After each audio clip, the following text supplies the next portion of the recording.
Here we are on an early January afternoon, about to present you the third episode of the Stoppage Time Talk Show, the official talk show of StoppageTimeHub.com. Today, our expert team of analysts will tackle the challenge of reviewing and analyzing the FA Cup, a tournament that begins this weekend, the January transfer window, which is in full swing now, some happenings in MLS preseason, and also a review of the EPL's festive fixtures period. So, I'm Henry Rushman. And I'm Jack Newell, and this is Stoppage Time Talk.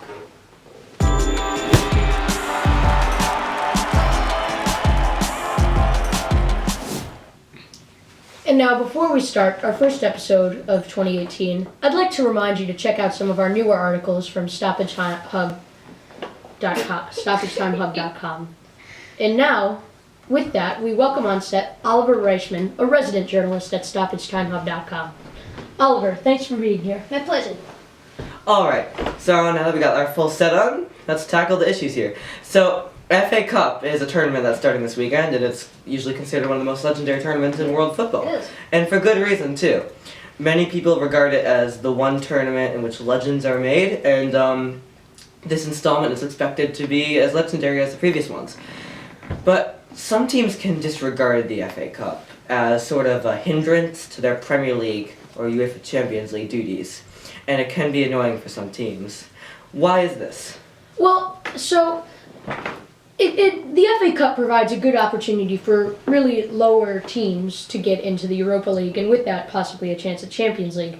This happens because many high-level teams, often in really good leagues such as the Premier League, La Liga, they don't need to focus on FA Cup. They already got the Champions League spot, or they already got the Europa spot, and why risk injuring players and stuff like that if it's not necessary? But teams don't really play for the Europa League. If you win the FA Cup, your automatic reaction is not, oh my goodness, I'm in the Europa League. It's, oh great, I won the FA Cup. But teams like second division teams like Bristol City, they don't even have the chance to make the Europa League, so they're really excited about the FA Cup. Right. I'd rather make the FA Cup. Win the FA Cup than make the Europa League. But it's the same thing. I think we all would. No, but when teams win the FA Cup, they're not like, oh my goodness, I'm in the Europa League. They're excited to have won the FA Cup. Winning the FA Cup is becoming more and more less of an accomplishment. With big teams not competing the players that would make it more competitive, it's becoming less of an accomplishment. And so if you're a lower team, you're going to be very happy you won the FA Cup. But if you're, say, Manchester United, you're going to be like, oh, FA Cup, great, I'm already in the Champions League, most likely. I think it's a tournament in itself, and it's already an achievement for people to win. But that does open the door for lower teams to do well, because bigger teams rest their top players, and they can take advantage of that. Now, the FA Cup is normally regarded as the magical tournament. Does it still have the magic it used to? Part of that is no, because big teams don't play their best 11 for the FA Cup. Yeah, while they play their best 11 for the UEFA Champions League, that could be considered the new magical tournament, because that's where the teams are trying to win. If the FA Cup is more of a hindrance than a great thing, then you should not focus on that. Like, if you look at Arsenal 2002, they used to be doing really well in the FA Cup, like winning a lot, and now they're just playing the B team. I mean, like, what's gone down? Teams find it as a hindrance. And I agree. Henry, I understand you wrote an article about this? I wrote an article about how the FA Cup has lost its magic, and it's on StoppagetimeHub.com. You can find it in the description below. Yeah. So FA Cup this weekend, we have some great games going on. Arsenal is playing Nottingham Forest. Arsenal is a defending champion of the FA Cup. Will they look to repeat? Maybe. I mean, well, Nottingham Forest, they're doing okay. They're not their best. They're not having the best season. I think it's going to be at least a 2-0 win for Arsenal. Are Arsenal going to take this competition seriously? Maybe, maybe not. They don't have Champions League, so I mean, nobody knows. But if you're an Arsenal player, do you value? But you're going to get the Europa League. Do you value the FA Cup more than the Europa League? You're gonna. Well, yes, you do? But because when you win the FA Cup, you're going to get into the Europa League. So with the Europa League, but if you win the Europa League, you get into the Champions League. Yeah, I know. Yeah. So you're you get a spot into the possible. I think it would be a better Champions idea to League, focus on the Europa League because if you win the Europa League, get to the Champions League. And if Win you the win FA Cup, you the win FA Cup, the you get the Europa League. Europa League, Let's and then face in the Europa League you can get in the So Champions League. this is something that Arsenal will look to put their second choice 11 in, and I think Forest does have a tiny slimmer of a chance if Arsenal are not playing their best. I think depth for bigger teams is really, and It's young important. stars for the FA Cup. That's what's most You important. look at Man City; they have so much depth. Yeah. Well, with 18 first-team players, that's why they're doing amazing. Because when they make a Yeah. sub, they're not worried that that sub could be Exactly weak. what they need. Right. Arsenal do not have that, Yeah, and they but- need to ration their squad. So I'd be interested to see how Arsenal do. So the only sub Arsenal have is Olivier Giroud. And when he comes on in, like, say, the 80th minute, he usually always scores a goal. So should he play the full 90? Yes, I mean if in 10 minutes he's scoring a goal for Arsenal, which he normally does, imagine what he'll do in 90 minutes. You know? Yeah, I think there are some players who are energized by that late run off the bench, and I don't think they can repeat that same performance if they're starting from the front. So Well, I don't yeah, think Giroud. as we saw in the Liverpool-Burnley yeah. game, we had 2 very late goals By and subs, right? by yes, mostly Yeah. substitutes. So Arsenal will look to do well in that Forest game, though Forest could cause them some problems. But the big game this weekend is Liverpool-Everton, a Merseyside derby here in FA Cup. And can Liverpool continue their success? Maybe. I mean, Everton's recovered from their slump a lot, but I don't know if they can. I feel like it's going to be maybe a 1-1 draw. So you're saying it's going to be close. Yeah. And Everton will put up a fight with Liverpool? Yeah, I think it'll be a little bit like last match they Yeah. played. No, You're- it's not like Rooney's going to score a late pen. That shouldn't have been a Well, pen, but That's yeah, debatable. yeah. I think it's going to come down. I think it's going to be close, and I think it is going to come down to a crucial call. Yeah. But in the end, I do think Liverpool is going to be the better team and win. In advance. But in a close That's the 2-1 something. That's like the that highlight game. to the fixture. And then Chelsea has a not very hard game against Norwich. They just get through that. Tottenham's hosting Wimbledon. They just get through that as well. Man City's playing Burnley. Could Burnley cause them an upset? I could see that. As we saw last episode, I predicted the Newcastle win over Man City. And while that didn't happen, Man City's winless streak did come to a close the next week with Crystal Palace. And Crystal Palace had a really good shot at winning that game, but they missed the late pen. That's why I think that Man City's going to struggle against... I mean, They'll pull obviously out Burnley is with a a win, decent though. team. Well, if you look at Burnley, They're they're a doing decent well. team, yeah. Yeah. But I still think they might underestimate, and when Man City Yeah. underestimates Yeah. their opponents, they play worse. So a lot of FA Cup action this weekend and taking the place of the Premier League. That'll be really entertaining for every viewer to watch. It's good to see that tournament come in. And now we move on to the January transfer window. Yeah. I mean, there's a lot of transfer speculation happening, and that's really ruling the whole media news business in soccer right now. And let's take a look at some potential transfers. So, Felipe Coutinho, a Liverpool cult hero and a great number 10 who has served the club for many years, is rumored to be mulling a move to Barcelona, with him supporting the move and Barcelona close to getting a contract ready for him. I don't think Coutinho should leave Liverpool right now. I think he Well, will that's because you leave. look at I think, Liverpool. yes. No, if I was Coutinho, Liverpool are still alive in the UEFA Champions League. They're still very much in the top 4 race. But Barcelona are already they're one of the Okay, best teams in the Coutinho. world. If you're Coutinho, you stick with Liverpool to the end of the season. See the season out. It would be disloyal for him to leave halfway through the season I and leave think, Liverpool to their own devices there.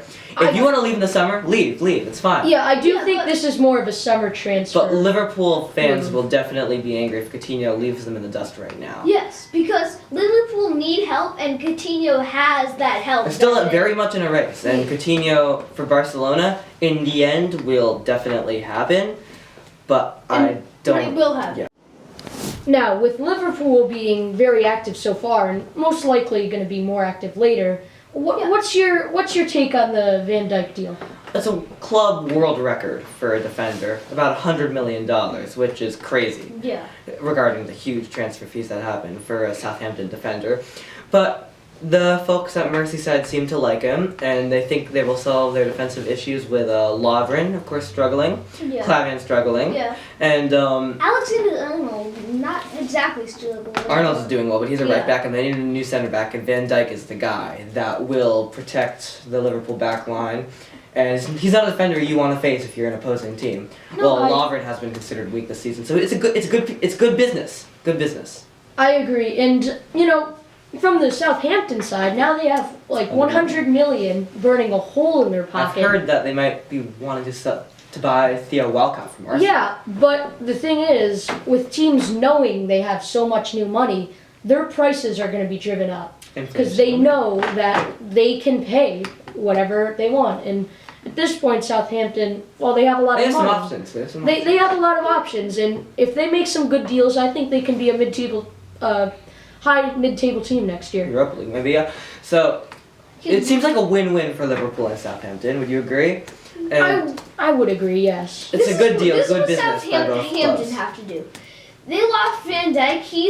He's like the best defender. Of course, they need a new defender. I mean, they got 100 million. What are they gonna Yeah. spend it on? So They Southampton need and Liverpool going well together, and that's another famous deal in the history of their transfer friendship. But let's take a look at some other transfer deals that might happen soon. I heard that Schalke 04 midfielder who impressed with Germany at the Confederations Cup, Leon Goretzka, might be in for Bayern Munich.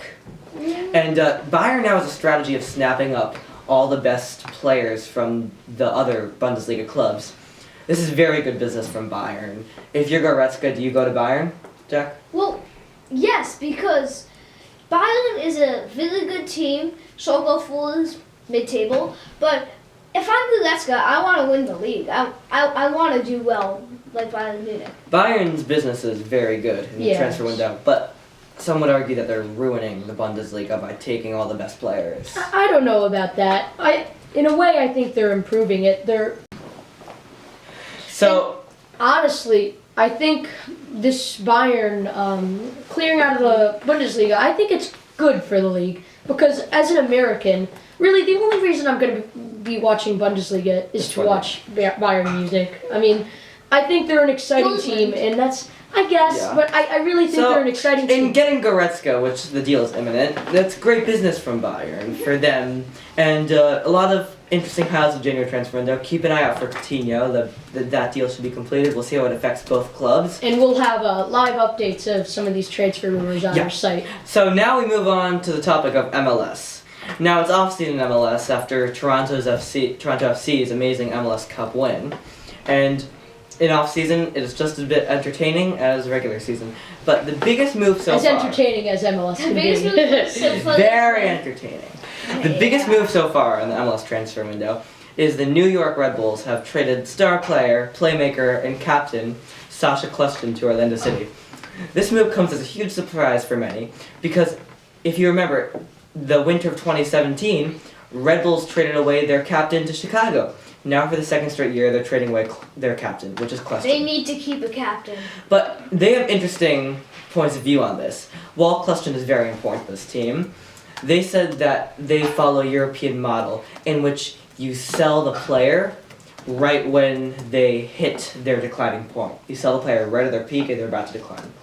So, an interesting move from the Red Bulls. Oliver, what's your take on Kljestan to Orlando? Well, I mean, it probably won't help the Red Bulls. It might help Orlando for a little bit because they just lost Kaká. I mean, Yeah, he was he'll be good. I think Orlando signed Kljestan as a replacement for Kaká.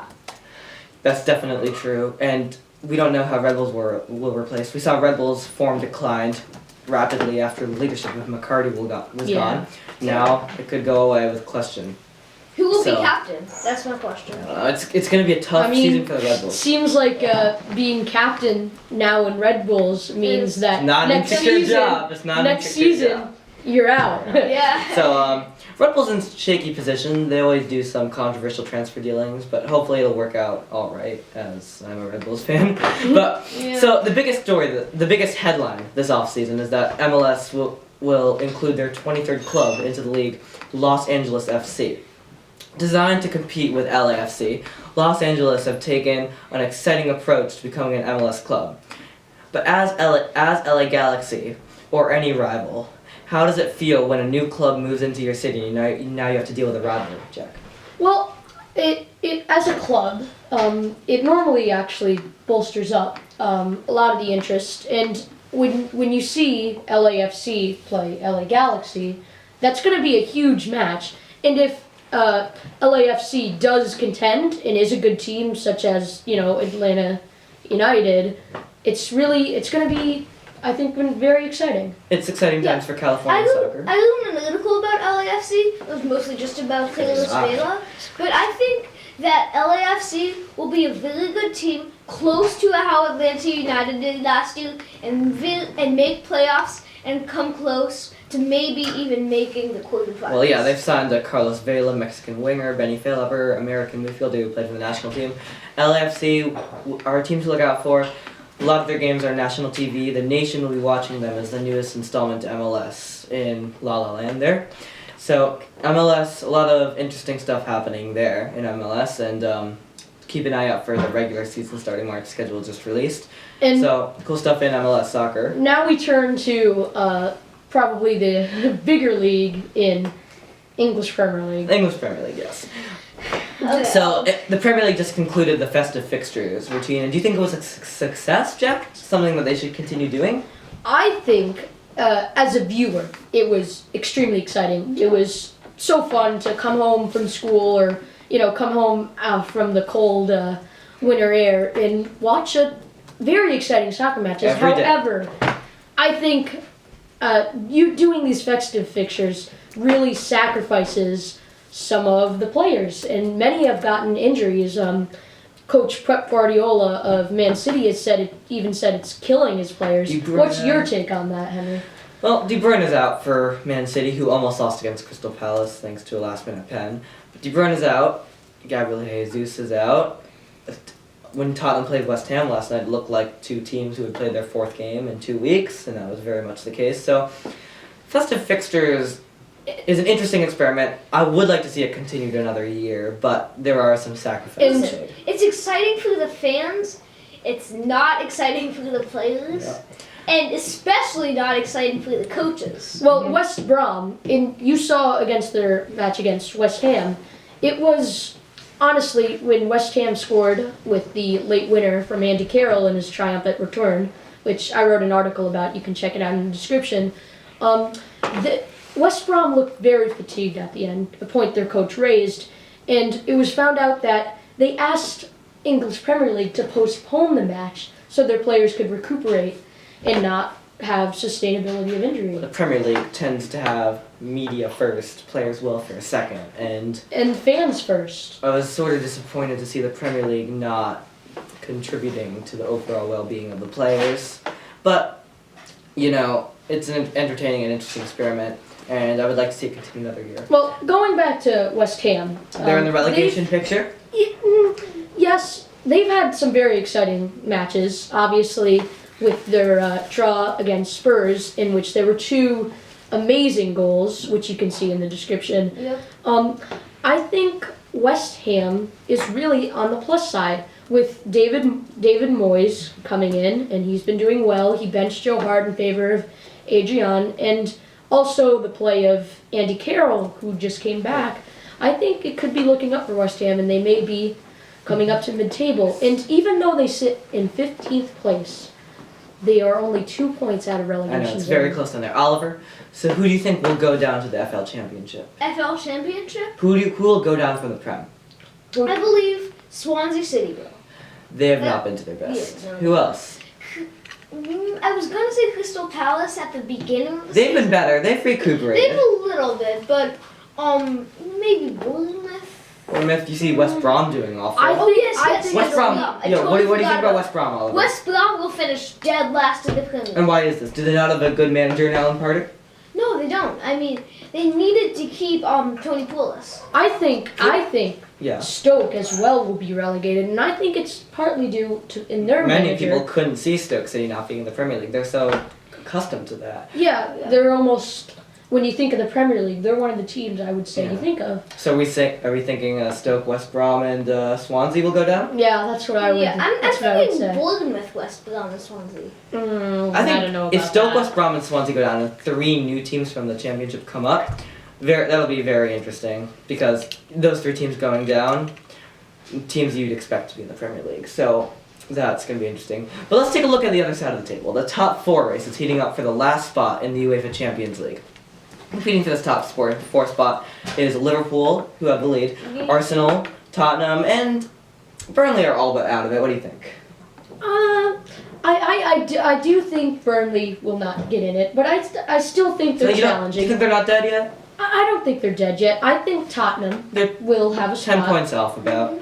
I think Tottenham not will have a much. spot. You think that I think Liverpool will not be? I think they'll kick out Liverpool. I believe in Tottenham. I believe in Harry Kane. Do you think And that's- Coutinho's absence for Liverpool may doom them to missing out on the UEFA Champions League? Possibly. I mean, I know there's been some rumors about Salah coming in to replace Coutinho.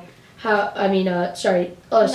Salah. Yes. Sanchez coming in to replace Coutinho, which I think is a possible move. I think Alexis Sanchez will move to Man City That's much more this likely. January, and I believe that Man City with Sanchez will be unstoppable, win the Premier League for the next at least 2 times, and Well, yeah. Dark time. and that's saying something because I'm a Man But fan. I think that Liverpool will get the 4th spot. I don't want to jinx it, and as I am a diehard fan of Liverpool, but they deserve to be one of the top 4. I'd say they deserve to be one of the top 3. They look better than Manchester United. At I times this don't season. agree with that Their statement. amazing attack. Only 2 losses this season. Liverpool should get in the Champions League. I don't know if they will. Arsenal's drive to get back in the Champions League after missing out on it. If they miss out on it, it'll surely be Wenger out. Am I right, Jack? I agree. Wenger, over the course of the last years, Wenger's coaching job has been in jeopardy many times. Okay. And I think this time, if Arsenal does not compete, I think this will be it for Arsene Wenger. Yeah, I don't think Arsenal's going to qualify for the Champions League. So I think Liverpool and Tottenham will battle that race out. So a lot of the title race is gone, but of course the relegation picture and the top 4 is still there. So there's still plenty more to fight about in the Premier League. But let's take a look at some other English soccer news. That's not the Premier League. England will play in the 2018 World Cup next summer, and they have a good player pool, but they can only call up 23 players. Who do you expect to be called up to England, Oliver? To England? Yeah. We know Wayne Rooney's retired. Yeah, obviously. But I'm not sure who they're gonna call up. But I can say this: England have a lot of good youngsters. They have many of choices. So, do you think Lingard, for example, Lingard and Rashford, Well, both of them will be up? Rashford has a little experience with English national team. Maybe a little. Yeah, I think Yeah. Lingard But deserves to be on there. I think Lingard. I think maybe he could maybe get called up. I don't think he'll play that Your often. But first choice keeper. I'm going to phrase that question to myself. So, the first choice keeper for England is now a hotly contested job Julian as Pickford. Joe Hart is the traditional number 1, is now not starting and playing Joe regular Hart football for isn't West Ham. even in the EPL playing. It's crazy how much he's downgraded over the last year. Yes, after Man City got rid of him, and he went to Torino or something. Yeah, And he didn't get and then he went to West Ham, and he's Yeah. been He's steadily not even declining. playing So, on West Ham. I don't think Hart should be the number 1 keeper. I agree. I You don't got think he Jack should. Butland playing for Stoke City, and Stoke City might be a relegated team this year, but Butland is a really good English keeper. Pickford's good, but he's not doing that well for Everton. I don't think that England have a really true good number 1, something they've lacked since the days of David James, and that's one thing they really need to address. Yeah. They do not have one good keeper that can lead them to the next round. I don't know. Pickford, I think, I think could. Pickford's young, and in a few years he could, but they don't have a Tim Howard of 2014. Yeah. So yeah, I don't know who's going to be the number 1, but what do you think? Any surprise inclusions or disclusions from the squad, Jack? Well, I think they'll probably bring Vardy up. He deserves it. And I think he does deserve it. Obviously, he's not been in the form that he was 2016. when Leicester beat the Yeah. odds, but He's still a top. I do striker. believe he's still a top striker. Yeah. And with the absence of Rooney, him and Harry Kane. Harry will be Kane is a force. no-brainer. For the If you team. put those two up top, I think they'll work well together, and I think it'll be I think England can challenge this year. Yeah. I don't know if England can jump. They should be expected to get out the group stage. But Yeah. As I said in my prediction, which was a long time ago, actually. You can check out that video up there. Yeah. I said it would be a Brazil and Spain final. And do England have a chance? England? With the player pool they have, do they have a chance of winning the World Cup? Listen, and I know you all know England have really bad luck in the World Cup, but this time this will be different. This time I think they'll make the quarterfinals, maybe even move on. I have England and Spain in the championship. If England doesn't get out of the group, they should just move on, give up soccer as a sport. That's how easy that group is. So if England fails in this World Cup, then that's saying a lot about the England team and how they can't perform under pressure.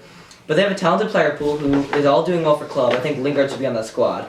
And England has an interesting future ahead of them. So viewers, you can comment on who you think will be included in the England squad. Comment in the comment section down below. Yeah, so that'll be good. And so we went over the EPL. So thank you for watching our third episode of Stoppage Time Talk Show, the official talk show of StoppageTimeHub.com. I hope you enjoyed it. And feel free to check out our articles on StoppageTimeHub.com. And some of the ones we referenced will be in the description. And remember to stay warm this winter season. It's going to be tough. Tomorrow's going to be at least... Make sure to subscribe and like. Thank you for watching. Stay warm.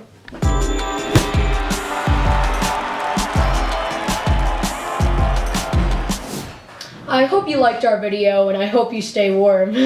Our thoughts go out to those on the East Coast who are experiencing some very snowy weather. Hope you guys have some snow days too. Just remember to subscribe, like, and comment down below, and check out our site, StoppageTimeHub.com.